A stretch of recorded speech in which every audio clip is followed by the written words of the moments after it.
Halo manusia makhluk bumi ciptaan Tuhan, kembali lagi bersama saya manusia hybrid. Akhir-akhir ini bencana alam seringkali melanda, dari banjir bandang, tanah longsor hingga gempa bumi. Dan kali ini saya akan membahas suatu film yang menceritakan tentang suatu penyebab getaran di bumi ini atau penyebab gempa bumi tersebut. Film ini bergenre action, adventure, dan fantasi. Maka dari itu, panaskan kopi, siapkan rokok, duduklah dengan santai. Gak usah nyari-nyari popcorn karena itu sangat sulit untuk didapatkan. Lanjut!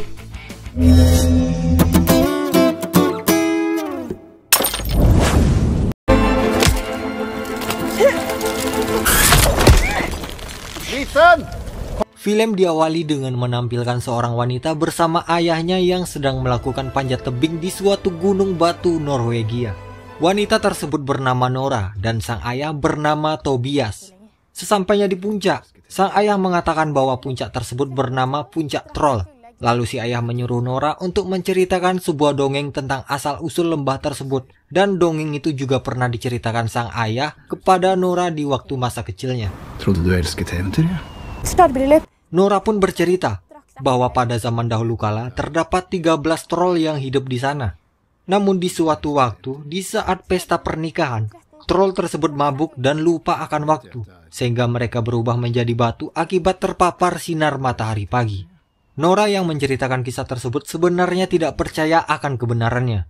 Namun ayah menyuruh Nora untuk tetap percaya dengan cerita tersebut, karena dengan percaya, maka Nora akan dapat melihat bentukan troll tersebut, namun tidak dengan mata, melainkan dengan hati.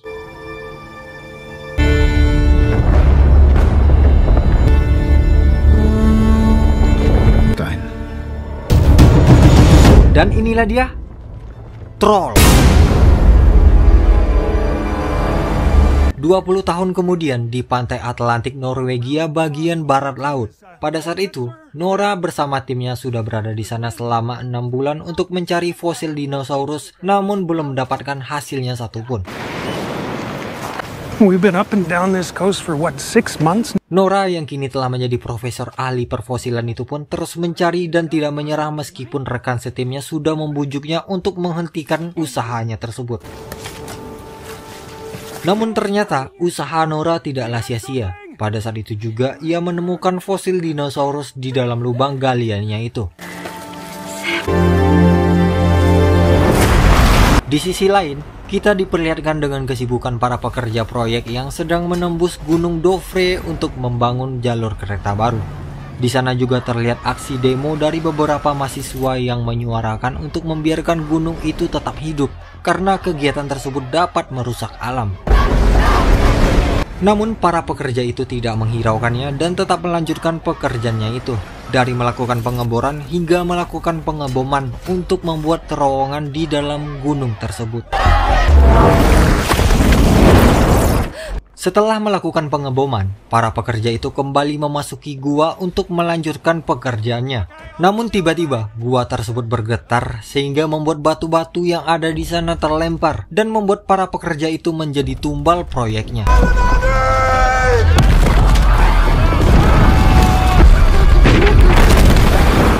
Akibat terjadinya guncangan hebat di sekitar Gunung Dovre itu, markas angkatan bersenjata Norwegia pun mengirimkan 2 pesawat tempur untuk mengecek gunung tersebut.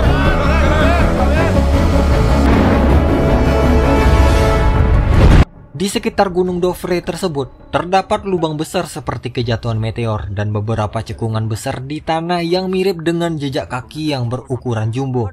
Setelah melihat kejadian tersebut melalui rekaman pesawat militer, Ibu Perdana Menteri pun meminta kepada penasihatnya untuk menjemput seseorang yang ahli dan bisa meneliti insiden tersebut. Entah itu ahli geologi, arkeologi, ataupun biologi.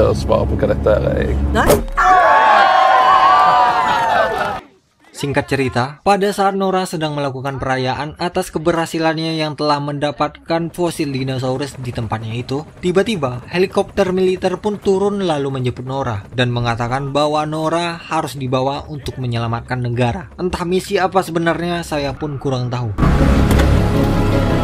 Sesampainya di sana, Nora langsung disambut oleh penasihat Perdana Menteri yang bernama Andreas. Tanpa basa-basi, Andreas langsung membawa Nora ke suatu ruangan yang telah dipenuhi oleh para pejabat negara dan ahli-ahli lainnya. Dinosaurer ble jo utrydda. La meg først presisere at vi Dan di ruangan itu, mereka membahas penyebab lubang besar dan juga cekungan yang telah terjadi di sekitar Gunung Dovre tersebut.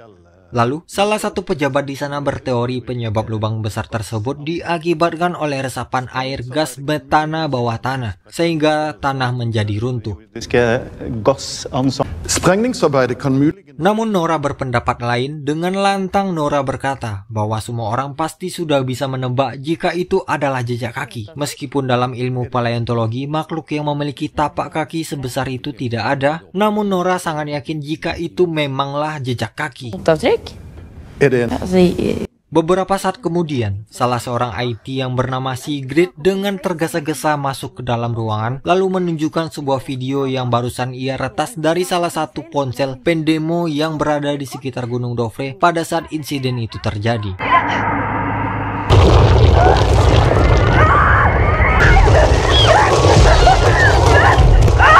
Rekaman tersebut membuat semua orang yang ada di ruangan itu menjadi takut dan kebingungan. Lalu Nora meminta video tersebut diputar ulang, lalu di-stop hingga akhirnya terlihat dengan samar sosok raksasa yang sedang mengamuk.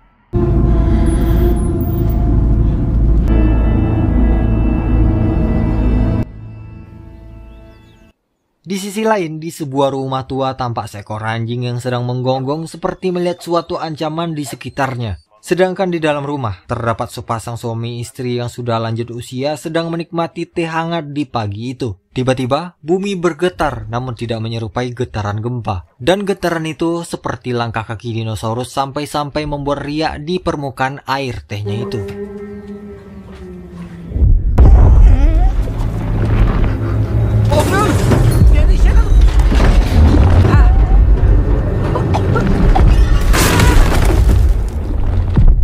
Saat dentuman itu telah berhenti, kakek dan nenek pun keluar dari basementnya, dan inilah yang terjadi pada rumah.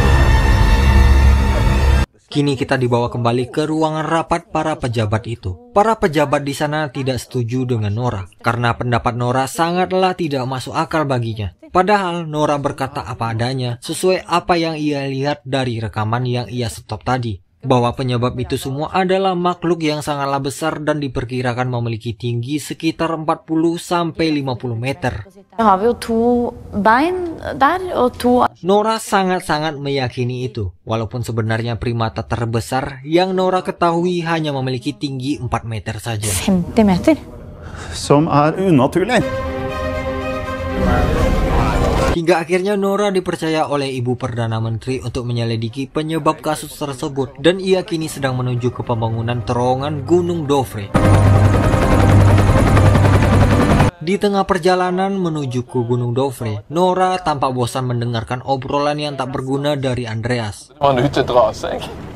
Namun tiba-tiba Nora melihat rumah yang hancur, yaitu rumah kakek dan nenek yang terkena musibah tadi. Hingga akhirnya mereka memutuskan untuk turun dan mengecek keadaan di sana. Di sana ia disambut oleh kapten militer yang sudah duluan melihat rumah hancur tersebut. Lalu kapten tersebut menceritakan bahwa di sekitar rumah kakek dan nenek itu juga terdapat jejak kaki yang sama. Namun jejak kaki tersebut menghilang di 20 km arah selatan pegunungan. Kapten yang bernama Chris itu juga memperbolehkan Nora dan Andreas untuk bertanya kepada si pemilik rumah, yaitu kakek dan nenek tadi. Hingga akhirnya si kakek menceritakan bahwa rumahnya tiba-tiba menjadi gelap, lalu ia melihat bayangan gunung tepat di atas rumahnya. Namun sayangnya kakek itu tidak sanggup untuk menceritakan lebih detail akibat syok yang masih dialaminya. Dan untungnya si nenek sedikit berbicara bahwa ia mendengar auman yang sangat keras, dan itu terdengar seperti sebuah melodi. Melodi. Setelah mewawancarai kakek dan nenek itu, Nora mulai mendekati tapak kaki yang ada di sekitar rumah kakek dan nenek tadi. Tapak kaki itu sangatlah besar, bahkan jari kelingking dari jejak tersebut lebih besar dibandingkan tubuh Nora di sana.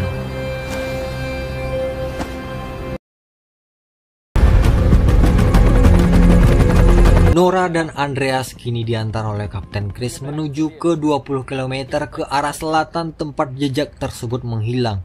Ketika helikopter terbang di sekitar jejak terakhir itu, alat pemindai di helikopter pun mendeteksi bahwa di sekitar sana tidak ada kehidupan sama sekali. Sehingga Nora menjadi kebingungan lalu meminta diantarkan untuk menemui seseorang yang lebih ahli darinya. Dan ternyata orang yang lebih ahli dari Nora itu adalah ayah Nora sendiri. Tobias sudah lama hidup sendiri di tempat itu dan hampir tak mengenali wajah Nora karena sudah lama tidak bertemu dengannya. Dan ketegangan tiba-tiba terjadi saat ayahnya melihat Kapten Chris yang juga berada di sana. Chris, dette er Tobias Tidman. Untungnya tidak terjadi apa-apa. Sedikit spoiler, ayah Nora ini adalah seorang profesor folklore yang menurut Google, folklore itu adalah berkaitan dengan cerita rakyat, sejarah, dongeng, dan lain-lain. Di dalam rumah yang sederhana itu, Tobias menceritakan bahwa pada tahun 1943, Nazi memerintahkan tawanan perang Rusia untuk membangun jalur kereta di Norrland ke Bodo. Namun pembangunan itu menjadi terhenti karena ada sesuatu di gunung di sekitar pembangunan itu. Nora lalu memperlihatkan video rekaman tentang kejadian di pembangunan jalur kereta tersebut kepada ayahnya dan juga memperlihatkan foto-foto dari jejak kaki misterius itu. Setelah melihat itu semua, Tobias langsung berdiri lalu berkata makhluk tersebut adalah troll. Karena pada 1000 tahun yang lalu, troll berkeliaran bebas di Norwegia. Namun Nora meminta kepada ayahnya untuk berpikir logis dan jangan mengaitkan kejadian ini dengan fantasi dongeng ataupun sejenisnya. Karena jika troll itu memang hidup 1000 tahun yang lalu, tentunya mereka sudah menemukan fosil-fosil troll tersebut. Hadde de vært virkelige? Sambil marah, Tobias tidak setuju jika cerita rakyat disamakan dengan dongeng atau mitos. Karena arti dari cerita rakyat dengan dongeng atau mitos itu sangatlah berbeda. Dongeng-dongeng troll tersebut membuat cerita leluhur mereka menjadi ternodai. Karena di dalam dongeng, troll digambarkan sosok makhluk yang bodoh, jahat, dan pelit. Padahal sebenarnya ia adalah sosok makhluk yang baik. Maka dari itu, Tobias akan membuktikan bahwa troll itu memang ada. Dan ia tidaklah sejahat dan sebodoh dari apa yang dikatakan oleh dongeng tersebut. Mereka pun akhirnya kembali ke sekitaran jejak terakhir makhluk misterius tersebut. Lalu Tobias menginstruksikan turun di salah satu tempat yang telah ia percayai di sana.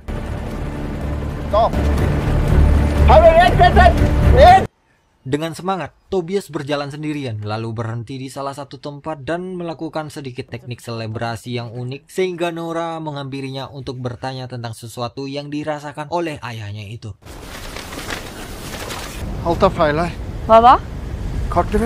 Awalnya Tobias tersenyum kepada Nora karena sekarang mereka kembali berpetualang untuk mencari troll. Namun Nora tampak sudah mulai bosan mendengar ayahnya yang terus-terusan berbicara tentang fantasi tersebut. Namun tiba-tiba bau yang sangat asing tercium oleh Nora hingga akhirnya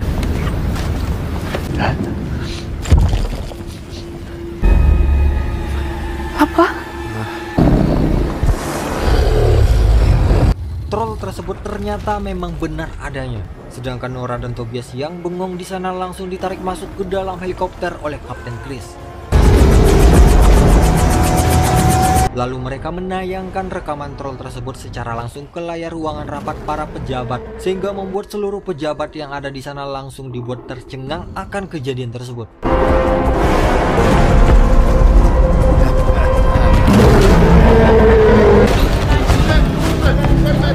Di dalam camp militer, Nora menjelaskan kepada seluruh pejabat bahwa ia belum mengetahui dengan jelas tentang makhluk tersebut karena ia belum mempelajarinya sama sekali. Namun Tobias terus berkata bahwa makhluk tersebut adalah troll yang ada di dongeng-dongeng negara Norwegia. Sehingga salah satu pejabat di sana pun memaki-maki Tobias dan menganggap jika Tobias tidaklah waras. Sedangkan Perdana Menteri yang khawatir bahwa troll tersebut sangatlah jahat, maka dari itu ia pun langsung memerintahkan kepada seluruh militer untuk segera memusnahkan troll tersebut. Pada awalnya Nora ingin mengakhiri penelitiannya tersebut karena sudah tidak ada lagi kesempatan dan membiarkan troll tersebut dibunuh oleh pasukan militer tersebut. Namun Tobias memberikan sedikit motivasi kepada Nora, sehingga semangat Nora pun kembali bangkit, lalu bergegas menghampiri Chris agar diizinkan untuk ikut dengannya ke lokasi troll dan melanjutkan kembali penelitiannya tersebut secara diam-diam tanpa sepengetahuan Ibu Perdana Menteri. Untungnya Chris masih berbaik hati mengizinkan Nora, Andreas, dan Tobias untuk ikut bersama pasukannya. Di suatu kawasan bernama Heidal, pasukan itu pun langsung segera membentuk formasi. Pasukan tersebut dibekali dengan kendaraan bersenjata, tank, serta alat canggih yang menyerupai drone dengan kualitas kamera infrared untuk meliput kejadian itu secara langsung, lalu menayangkannya ke operator yang dikontrol oleh Sigrid. Sambil menunggu kemunculan troll tersebut, Tobias pun mengobrol dengan Nora, yaitu tentang petualangan mereka dahulu dan juga kematian ibu Nora saat Nora masih berumur 10 tahun. Tak lama kemudian, Chris mendapatkan info dari pasukannya bahwa dari arah tertentu mulai terlihat pergerakan dari sesuatu yang besar. Ketika dilihat menggunakan teropong infrared, troll itu terlihat jelas sedang berjalan ke arah mereka. Sehingga sang jenderal pun langsung memerintahkan untuk melakukan penyerangan pada saat itu juga.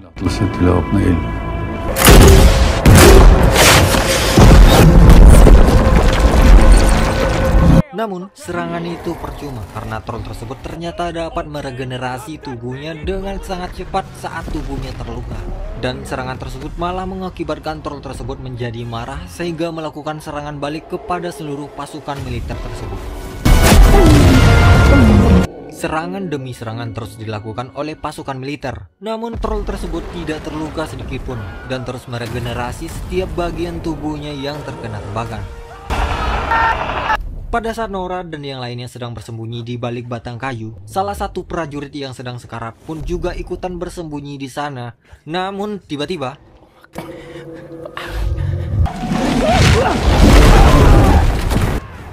sayangnya prajurit itu harus mati dilahap hidup-hidup oleh troll tersebut karena ia dapat mencium bau darah manusia. Setelah melihat kejadian itu, Nora dan yang lainnya segera pergi dari sana untuk bersembunyi. Tetapi Tobias dengan nekat mencoba untuk berkomunikasi dengan troll tersebut.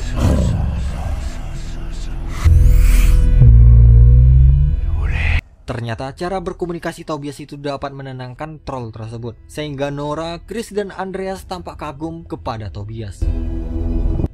Tiba-tiba salah satu tank militer di sana menembak troll tersebut yang membuatnya berbalik arah sehingga ekornya menghantam keras Tobias hingga akhirnya Tobias pun dibuat terlempar dari sana.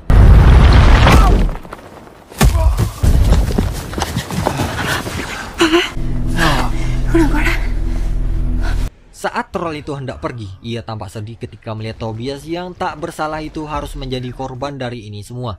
Namun, kini Tobias sudah sekarat. Ia hanya tersenyum karena dia bisa bertatapan secara langsung dengan troll yang sudah sejak dari dulu ia percayai memang benar adanya. Dengan nafas yang terengah-engah, Tobias berkata kepada Nora, "Istana, rumah, dan anakku, percayalah." Lalu Tobias pun menghembuskan nafas terakhirnya pada saat itu juga.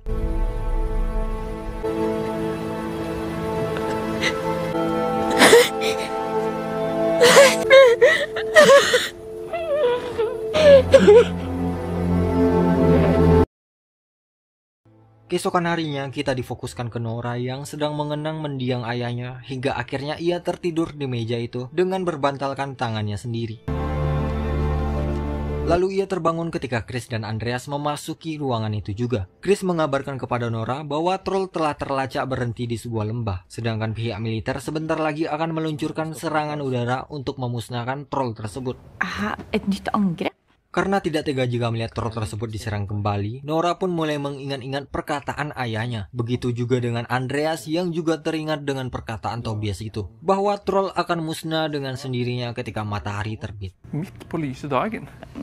Namun nyatanya pernyataan dari Tobias salah karena sekarang matahari sudah terbit dan troll masih berkeliaran. Lalu Nora mulai melakukan cocokologi dari sebuah buku catatan milik ayahnya lagi, hingga akhirnya ia melihat sebuah gereja tua. Lalu Nora memberitahukan sebuah rencana kepada para pejabat serta Ibu Perdana Menteri. Namun rencananya itu dianggap aneh karena Nora berkata bahwa pada zaman dahulu kala troll selalu melempari gereja sebab troll tersebut sangat membenci loncengnya. Sagn. Lalu Kapten Chris pun angkat suara karena troll tersebut terbukti kebal akan senjata-senjata modern. Apa salahnya untuk mencoba rencana dari Nora ini, dan Chris sangat mempercayai pendapat Nora tersebut. Hingga akhirnya Perdana Menteri pun setuju untuk melakukan cara yang tidak biasa ini. Tak lama kemudian, Sigrid langsung melacak lalu memberitahukan keberadaan troll tersebut yang sedang berjalan ke arah tenggara, di mana sebentar lagi troll tersebut akan tiba di sebuah tempat wisata. Para pengunjung di tempat wisata itu sangatlah ramai dan mereka sedang asik-asik bermain tanpa harus memikirkan cicilan bulanan. Namun kepanikan pun mulai mereka rasakan ketika getaran hebat mulai mengguncang tempat tersebut.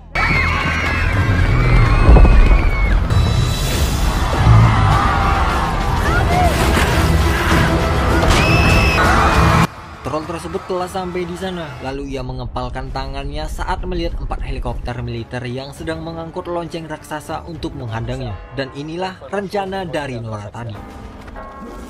Pasukan helikopter pun mulai menyusun formasi dengan terus mengelilingi troll tersebut sambil terus membunyikan lonceng raksasanya. Ternyata cara itu cukup efektif untuk membuat troll tersebut merasa terganggu. Namun semua itu tidak berselang lama karena satu persatu helikopter pun berhasil ia hancurkan. Dan tak sengaja bangkai helikopter itu pun jatuh tepat di atas bocah yang sedang melongo melihat troll tersebut.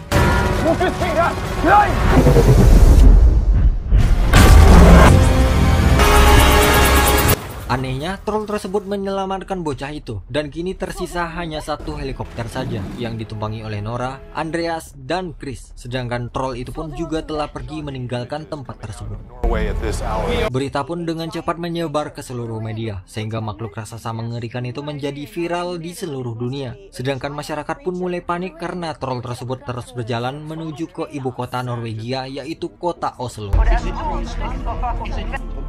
Nora segera melapor ke Ibu Perdana Menteri jika suara lonceng itu lumayan berdampak kepada troll tersebut. Lalu Nora juga menjelaskan bahwa ia akan mencari cara lain serta penyebab troll yang terus berjalan ke pusat kota. Namun karena ancaman dari troll itu semakin dekat, tanpa pikir panjang, Ibu Perdana Menteri dengan keputusan yang bulat langsung mengerahkan seluruh kekuatan tempur untuk melawan troll tersebut dan tak memperdulikan pendapat Nora di sana. Di tugas yang baru ini, Chris meminta maaf kepada Nora karena ia tidak bisa lagi membantu Nora kali ini. Karena perintah dari Ibu Perdana Menteri yang tak memperbolehkan untuk membawa Nora bersama misinya ini. Sementara itu, di dalam ruangan rapat, salah seorang pejabat yang sejak awal film sudah bikin saya kesal ini, dengan santainya ia menyarankan untuk menggunakan senjata rudal saja, tanpa mempertimbangkan efek sampingnya. Sedangkan Andreas dengan tampang yang polosnya itu malah bertanya kepada semua orang yang sedang serius di sana, apa itu senjata rudal? Mendengar hal itu, Bu Perdana Menteri langsung menyuruhnya keluar dari ruangan tersebut.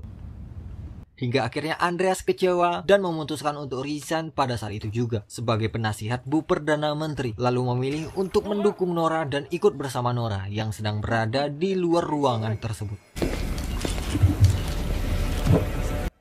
Perdana Menteri kini sedang mengumumkan ke seluruh rakyatnya melalui media bahwa warga Oslo akan dievakuasi akibat makhluk raksasa yang dulunya dianggap mitos kini telah bangkit, dan sejarah pun harus ditulis ulang.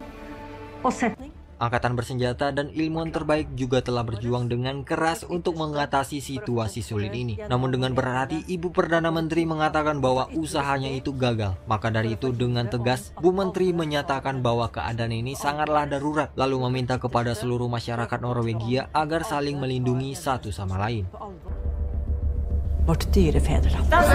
Di luar sana, Andreas dan Nora yang tujuannya itu belum diketahui harus terjebak macetnya jalanan ibu kota. Sedangkan Nora yang berada di sampingnya itu tampak sibuk membaca buku ayahnya, lalu menemukan suatu halaman yang tertulis Sinding. Nora seketika teringat dengan ayahnya yang sering menyebutkan kata itu, namun dia tidak tahu apa artinya. Lalu Andreas mengatakan, jangan-jangan yang dimaksud Sinding adalah Richard Sinding, yaitu seorang pejabat senior di istana kerajaan.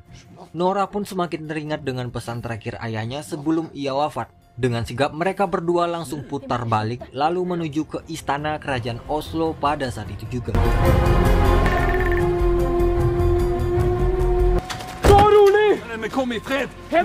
Sesampainya di istana, para penjaga istana pun langsung menodongkan senjata ke hadapan mereka berdua. Untungnya Richard Sinding datang di waktu yang tepat, lalu mempersilahkan mereka berdua untuk memasuki istananya itu. Saat sedang berjalan mengintari istana yang megah itu, Sinding bercerita jika ia sangat mengenal ayah Nora dan ia sangat menghormatinya. Namun ayah Nora sangat membenci dirinya. Perjalanan itu diawali dengan melewati garasi mobil mewah, lalu beralih ke terowongan dan berakhir di suatu tempat yang sangat gelap. Sinding menceritakan bahwa istana kerajaan Norwegia ini dulunya adalah kerajaan troll. Konon katanya, membangun istana kerajaan di atas istana troll dapat memberikan keberuntungan yang sangat berlimpah. Maka dari itu, seluruh troll di kerajaan ini dimusnahkan secara massal. Namun mesti ada satu anak troll yang sengaja dibiarkan lalu dipenjara di dalam Gunung Dovre dan berharap troll tersebut mati dengan sendirinya. Namun ternyata troll itu masih hidup dan troll yang saat ini sedang mengamuk itu adalah anak troll yang bertujuan untuk menduduki istana kerajaan lamanya ini.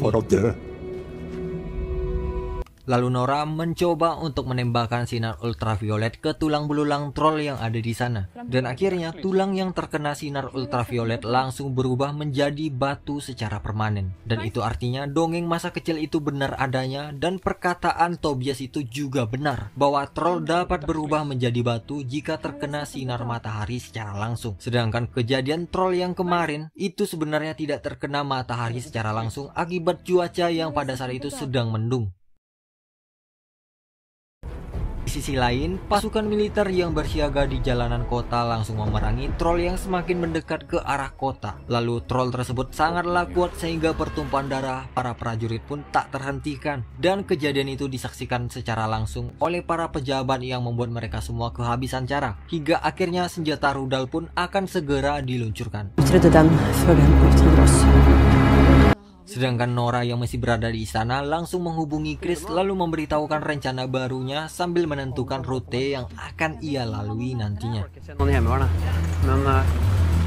Seluruh pejabat sedang sibuk membuka barcode atau kata sandi untuk mengaktifkan rudal tersebut. Hingga akhirnya rudal itu pun aktif dan pesawat yang membawanya pun juga sudah lepas landas. Semuanya sudah terlambat. Sigrid yang sedang menelpon Andreas langsung memberitahukan kepadanya bahwa barikade pertahanan Oslo telah hancur. Lalu rudal akan diledakkan sebentar lagi. Dan untuk meretas rudal pesawat berteknologi tinggi itu sangatlah sulit. Namun Sigrid akan berusaha keras untuk meretasnya. Di malam itu, kota Oslo yang memiliki populasi 1.500.000 jiwa lebih menjadi hening dan hanya terdengar suara sirine tanda darurat saja. Sedangkan pesawat yang sedang membawa rudal kini sudah mengunci targetnya dan akan melepaskan tembakan tersebut dalam hitungan mundurnya. Beruntung, Sigrid berhasil meretas sistem pesawat tersebut sehingga rudal tidak dapat diluncurkan. Nora dan Andreas kini berada tepat di depan istana kerajaan dengan mobil pickup dan bertujuan untuk memancing troll tersebut untuk menuju ke suatu tempat yang sudah ia rencanakan dengan Chris beberapa menit yang lalu.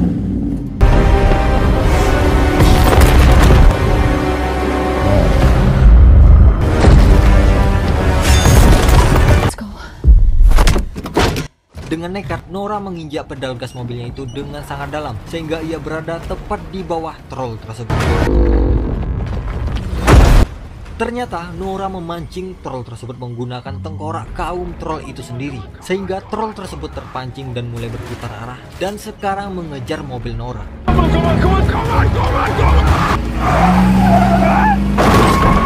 Kejadian menegangkan kembali dirasakan oleh Nora dan Andreas karena tali pengikat tengkorak itu tiba-tiba putus sehingga tengkorak itu terjatuh di tengah jalan. Troll itu tampak sedih saat melihat tengkorak keluarganya dipermainkan seperti itu. Ia pun mengambil tengkorak itu, lalu sambil menatap ke arah kaca gedung yang memantulkan wajah sedih dirinya sendiri. Yah! Dia kaget ketika melihat kaca gedung yang memantulkan wajahnya itu sendiri pecah saat ia sentuh. Sampai-sampai tengkorak pun terlepas dari genggamannya itu hingga akhirnya tengkorak itu pun menjadi hancur. Troll tersebut langsung meraung sangat keras sambil menatap ke arah mobil Nora dengan penuh dendam. Lalu mulai mengejar mobil Nora itu hingga troll tersebut sampai di tempat keberadaan Chris bersama pasukannya. Posisi troll tersebut sudah sangat dekat sekali dengan mobilnya. Dengan penuh ketakutan, Nora berkata jika mereka berdua harus keluar dari mobil itu secepatnya. Pada saat Nora terjatuh, troll tersebut mulai menginjakan telapak kakinya untuk meremukkan tubuh Nora. Namun tiba-tiba, perhatian troll tersebut teralihkan oleh suara sirine pada setiap kendaraan militer itu.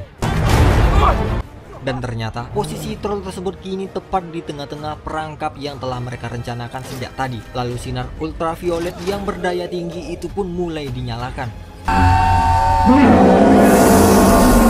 Misi mereka akhirnya berhasil. Kini troll tersebut tidak bisa berbuat apa-apa selain meraung. Sedangkan paparan sinar ultraviolet itu sebentar lagi akan merubahnya menjadi batu.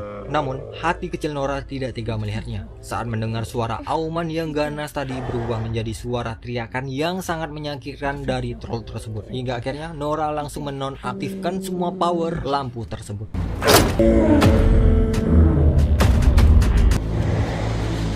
Dengan penuh tangis, Nora menyuruh troll tersebut untuk pergi dari kota itu dan jangan kembali lagi. Atau tidak, mereka semua akan membunuhnya. Lagi-lagi troll itu tampak terdiam ketika diajak berkomunikasi seperti itu.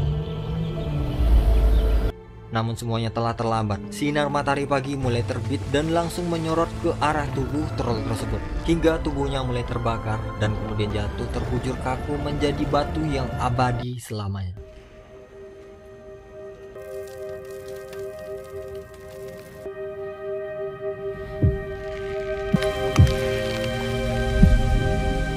Tubuh troll yang telah menjadi bukit di tengah taman itu mereka beri nama dengan Bukit Tobias. Untuk mengenang orang yang selalu dianggap gila di dunia yang sebenarnya lebih gila ini. Tak lama kemudian, Perdana Menteri dan pejabat lainnya juga turut menghadiri tempat itu. Dengan rasa hormat serta tak bisa berkata apa-apa, Perdana Menteri mengucapkan selamat dan berterima kasih atas perjuangan Nora itu.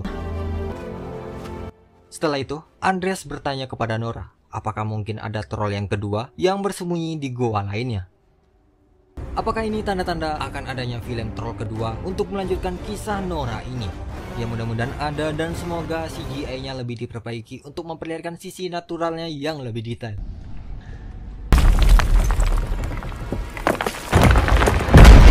Dan tamat.